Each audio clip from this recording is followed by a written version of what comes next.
Arabian രാജ്യങ്ങളുടെ മൗനം അത് ഉചിതമല്ലെന്നും തങ്ങളെ ഭയപ്പെടുത്തുന്നതാണ് എന്നും അമേരിക്കയുടെ പത്രങ്ങൾ, ന്യൂയോർക്ക് ടൈംസ് അടക്കമുള്ള പത്രങ്ങളാണ് ഇപ്പോൾ പറഞ്ഞത്. ഏതൊരു ആഭ്യന്തരമായിരിക്കുന്ന വിഷയങ്ങളും അമേരിക്കയ്ക്ക് നേരെ ഉണ്ടാകുന്ന സമയത്ത് വളരെ കൃത്യതയോടുകൂടി പ്രതികരിക്കുന്ന ഒരു രാജ്യങ്ങളാണ് അറേബ്യൻ രാജ്യങ്ങൾ എന്ന് പറയുന്നത്. അത് ഓരോരോ രാജ്യങ്ങളും പ്രത്യേകമായ രീതിയിൽ അമേരിക്കയ്ക്ക് പിന്തുണ അറിയിക്കുന്ന തരത്തിലൊക്കെ പ്രതികരണങ്ങൾ വരാറുണ്ട്. ഇപ്പോൾ സ്ഥിതികളൊക്കെ വലിയ മാറ്റം വന്നു. ഇത്രയും മാരകമായിരിക്കുന്ന ഒരു യുദ്ധത്തെ അഭിമുഖീകരിച്ചു കൊണ്ടിരിക്കുകയും 3 മാസത്തോളം ഏകദേശം എത്താറായിരിക്കുന്ന 3 മാസം കഴിയുകയും ചെയ്ത ഒരു യുദ്ധത്തെ സംബന്ധിച്ചിടത്തോളം അറേബ്യൻ രാജ്യങ്ങൾ ഇപ്പം മിണ്ടുന്നില്ല, മൗനം പാലിക്കുന്നു എന്നുള്ളത് തങ്ങളെ സംബന്ധിച്ചിടത്തോളം വലിയ വിഷയമുള്ള കാര്യമാണ് എന്ന് തന്നെയാണ് അമേരിക്കൻ പത്രങ്ങൾ പറയുന്നത്. അപ്പോൾ അറേബ്യൻ രാജ്യങ്ങൾ മാത്രമല്ല, മുസ്ലിം രാജ്യങ്ങളും അതോടൊപ്പം തന്നെ യൂറോപ്യൻ രാജ്യങ്ങളും ഏറെക്കുറെ ഈ ഒരു വിഷയവുമായിട്ട് ബന്ധപ്പെട്ട് അമേരിക്കയെ ഒറ്റപ്പെടുത്തിയിരിക്കുന്ന രീതിയാണ് കാണാൻ വേണ്ടി സാധിക്കുന്നത്.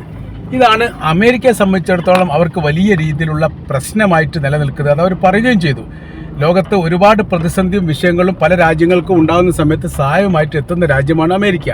എന്നാൽ തങ്ങൾക്കൊരു പ്രതിസന്ധി വിഷയം ഉണ്ടായ സമയത്ത് തങ്ങളോടൊപ്പം ചേർന്ന് നിൽക്കാൻ വേണ്ടിയിട്ട് ഒരു രാജ്യം തയ്യാറായിട്ടില്ല എന്നുള്ളതിൻ്റെ നിരാശ യഥാർത്ഥത്തിൽ ഡൊണാൾഡ് ട്രംപിൻ്റെ ഭാഗത്ത് തന്നെ ഉണ്ടായിട്ടുണ്ട് എന്നുള്ളതാണ്.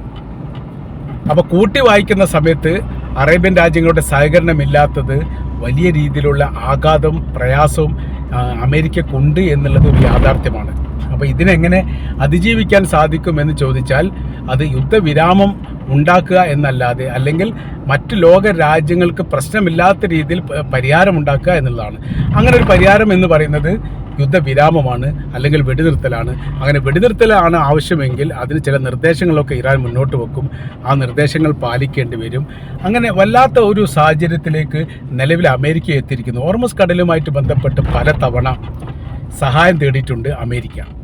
അറേബ്യൻ രാജ്യങ്ങളുടെ സഹായം തേടിയിട്ട് അവർ പറയുകയും ചെയ്തു, തങ്ങളെ ഈ വിഷയത്തിൽ സഹായിക്കണം, തങ്ങളുമായിട്ട് സഹകരിക്കണം എന്ന തരത്തിലൊക്കെ അവർ പറഞ്ഞു. പക്ഷേ ഒരു തരത്തിലുള്ള സഹായ സഹകരണങ്ങളും ഉണ്ടായിട്ടില്ല യഥാർത്ഥത്തിൽ മറ്റ് രാജ്യങ്ങൾ. അതായത് ഒരു ആവശ്യമില്ലാതെ ഒരു ശത്രുവിനെ എന്തിനു സൃഷ്ടിക്കുന്നു എന്നുള്ളതാണ് ജർമ്മനിയും ഫ്രാൻസും അടക്കമുള്ള രാജ്യങ്ങൾ ചോദിക്കുന്നത്. തങ്ങളുമായിട്ട് യാതൊരു പ്രശ്നവുമില്ലാത്ത രാജ്യമാണ് ഇറാൻ. അവരെ തങ്ങൾ ആക്രമിക്കുന്നതോടുകൂടി ഓട്ടോമാറ്റിക്കായിട്ട് അവർ തങ്ങളുടെ ശത്രുവായിട്ട് മാറും. പിന്നെ അതുമായിട്ട് ബന്ധപ്പെട്ട വിഷയങ്ങളായി, പിന്നെ അത് പുലിവാലായി, അത് തീരാത്ത സ്ഥിതിയിലേക്ക് കാര്യങ്ങൾ എത്തും. ഇങ്ങനൊരു സാഹചര്യം എന്തിനു സൃഷ്ടിക്കുന്നു എന്നുള്ളതാണ് ചോദ്യം. ആ ചോദ്യത്തിനാണ് ഉത്തരം കിട്ടാത്തത്. അതുകൊണ്ട് തങ്ങൾ എന്തില്ല, ഇറാനുമായിട്ട് ബന്ധപ്പെട്ട അവരുടെ നിയന്ത്രണത്തിലുള്ള അവരുടെ കടലിടുക്കായിരിക്കുന്ന ഹോർമസുമായിട്ട് ബന്ധപ്പെട്ട് അവരെ അന്താരാഷ്ട്ര പാതയാക്കണം എന്നൊക്കെ അമേരിക്കയുടെ താല്പര്യമാണ്.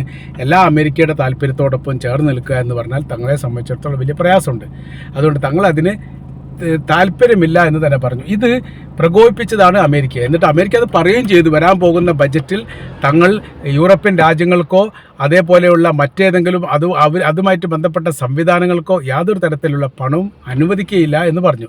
നാറ്റോ സഖ്യത്തിൻ്റെ പേര് പറഞ്ഞുകൊണ്ടാണ് പറഞ്ഞത്. നാറ്റോ എന്ന് പറഞ്ഞ സഖ്യം അനാവശ്യമാണ്, ഇപ്പോൾ ആവശ്യമില്ല എന്ന് പോലും പറഞ്ഞു. അതിൻ്റെ കാര്യം എന്ന് പറഞ്ഞാൽ നാറ്റോ സഖ്യത്തിനോട് യഥാർത്ഥത്തിൽ ഈ വിഷയത്തിൽ ഇടപെടാൻ വേണ്ടിയിട്ടും സഹായിക്കാൻ വേണ്ടിയിട്ടും പറഞ്ഞിരുന്നു.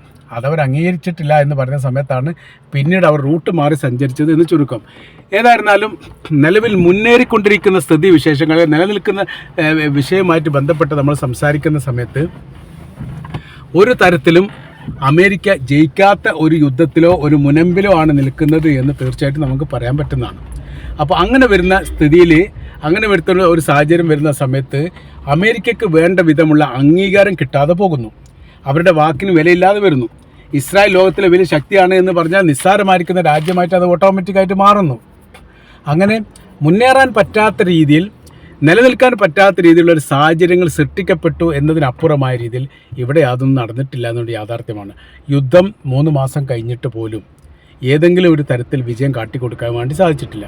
2 വർഷം ഗസയുമായി യുദ്ധം ഉണ്ടായിട്ട് ഏതെങ്കിലും തരത്തിലൊരു വിജയം കാട്ടിക്കൊടുക്കാൻ വേണ്ടിയിട്ട് ഇസ്രായേലിന് സാധിക്കാത്തതിന് സമാനമായിരിക്കുന്ന സ്ഥിതി തന്നെയാണ് നിലവിലെ സാഹചര്യത്തിൽ ഇപ്പോൾ ഇവിടെയും കാണാൻ വേണ്ടി സാധിക്കുന്നത്. അപ്പോൾ അങ്ങനെ വിജയം കാണിക്കണമെങ്കിൽ വിട്ടുവീഴ്ച മനോഭാവത്തോടു കൂടി കയറണം എന്നുള്ളത്. അഥവാ വളരെ എളുപ്പത്തിൽ തന്നെ ഇറാനെ പരാജയപ്പെടുത്തി പുതിയ ഭരണ സംവിധാനമൊക്കെ സൃഷ്ടിച്ച് കഴിഞ്ഞിട്ട് സർവാധിപത്യത്തോടു കൂടി ഈ മേഖല കീഴടക്കാം എന്നുള്ള ട്രംപിൻ്റെ സ്വപ്ന പദ്ധതി അവസാനിച്ചിരിക്കുന്നു. അതിന് മോഹം നൽകുന്ന രീതിയിലുള്ള വിവരങ്ങളായിരുന്നു യഥാർത്ഥത്തിൽ ഇസ്രായേൽ അമേരിക്കക്ക് നൽകിയത്. അതവർ പറയുകയും ചെയ്തിട്ടുണ്ട്. അവർ നൽകിയതോടനുബന്ധിച്ച് അവർ പറയുകയും ചെയ്തിട്ടുണ്ട്, പുതിയൊരു ഭരണ സംവിധാനം വരുന്നു, തങ്ങളുടെ നിയന്ത്രണത്തിലാകുന്നു.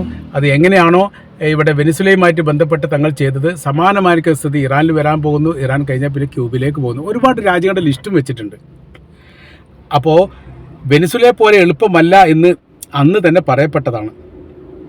കാര്യം യുദ്ധം ചെയ്ത് പരിചയമുള്ളവരും കെടുതിയും ദുരന്തവും അനുഭവിച്ച് പരിചയമുള്ള രാജ്യത്തിൻ്റെ പേരാണ് റിപ്പബ്ലിക് ഓഫ് ഇറാൻ എന്ന് പറയുന്നത്. ആ രാജ്യത്തെ വളരെ എളുപ്പത്തിൽ കീഴടക്കുക എന്നൊക്കെ പറഞ്ഞാൽ നിസ്സാരമായിരിക്കുന്ന കാര്യമല്ല, വളരെ ഗൗരവമുള്ള കാര്യം തന്നെയാണ്. നിലവിൽ നോക്കുന്ന സമയത്ത് ഏറെക്കുറെ അങ്ങനെ തന്നെയാണ് എത്തിയത് എന്നുകൂടി നമ്മൾക്ക് വായിച്ചെടുക്കാൻ വേണ്ടി സാധിക്കുന്നു. അപ്പോൾ വിലയിരുത്തുന്ന സമയത്ത് ഇങ്ങനെയാണ്, ഇറാന് മുൻപിൽ അമേരിക്ക പൂർണ്ണമായി പരാജയപ്പെടുന്നു. അതിജീവിക്കാൻ പറ്റാത്ത പ്രയാസം അവരനുഭവിക്കുന്നു. ഇനി ഒരു കാര്യം മാത്രമാണ് ചെയ്യാനുള്ളത്.